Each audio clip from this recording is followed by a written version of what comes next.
Hello बच्चों, प्रश्नावली 12.2 का प्रश्न नंबर 8।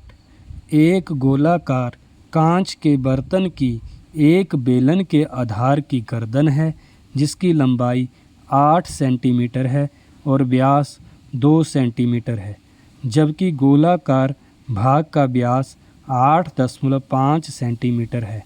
इसमें भरे जा सकने वाली पानी की मात्रा मापकर एक बच्चे ने यह ज्ञात किया कि इस बर्तन का आयतन 345 सेंटीमीटर घन है।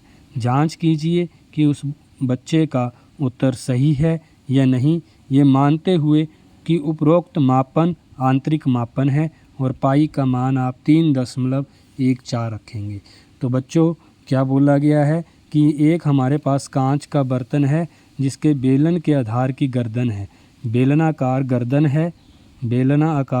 है और नीचे का भाग गोलाकार है।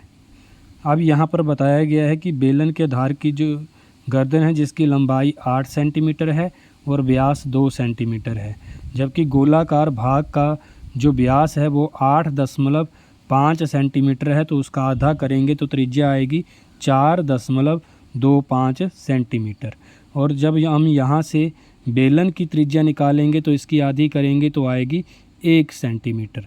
तो बच्चों, इस प्रश्न को करने के लिए हमें ये ज्ञात करना पड़ेगा कि क्या बच्चा सही था कि उसने जो आयतन निकाला है 345 सेंटीमीटर घन, क्या वो उसका मापन सही है या गलत है। तो इसके लिए हम क्या करेंगे, सबसे पहले यहाँ पर गोलाकार भाग का आयतन निकालेंगे और बेलन का आयतन निकालेंगे, बेलनाकार भाग का आयतन। फिर दोनों आयतन हम प्लस कर देंगे, जोड़ देंगे तो हमें पता लग जाएगा कितना आयतन आया, जितना।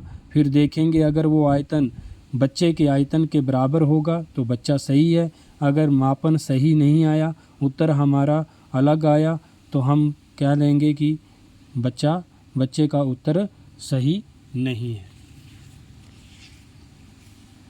तो आइए इस प्रश्न को हम करते हैं। सबसे पहले हम देख लेते हैं, हमारे पास गोलाकार भाग की जो त्रिज्या थी वो है 4.25 सेंटीमीटर।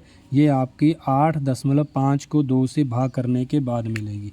जब आप 8.5 को 2 से भाग करेंगे तो आपके पास आएगा 4.25। तो 4.25 आपके पास ये गोलाकार भाग की त्रिज्या आ जाएगी।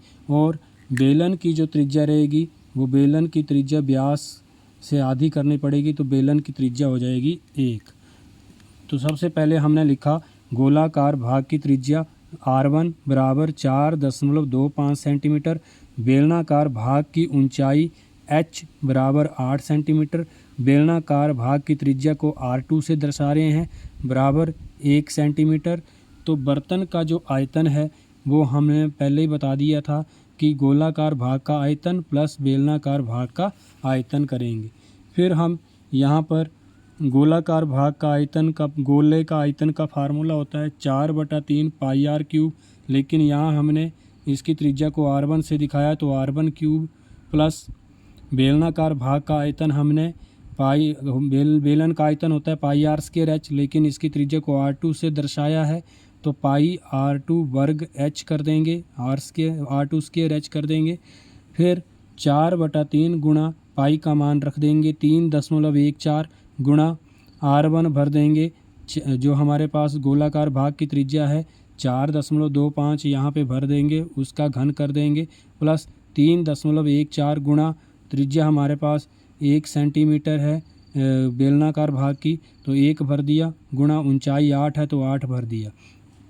फिर 4/3 वैसे गुणा 3.14 भी वैसे, 4.25 को 3 बार लिख लेंगे, प्लस यहाँ से इसकी सारी कैलकुलेशन करने के बाद हमारे पास आएगा 25.12 और इसको भी कैलकुलेट करने के बाद और 3 से भाग करने के बाद हमारे पास आएगा 321.392 और बाकी हमारे पास जमा में 25.12 आएगा।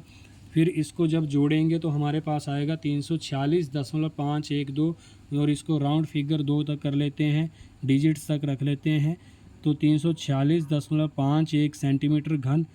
तो बच्चे का जो उत्तर था वो हमारे पास उत्तर था 345 लेकिन जो हमारा उत्तर आ रहा है वो 346 आ रहा है, तो उस बच्चे का उत्तर सही नहीं है। तो इस तरह से हमने प्रश्न नंबर 8 को करना है।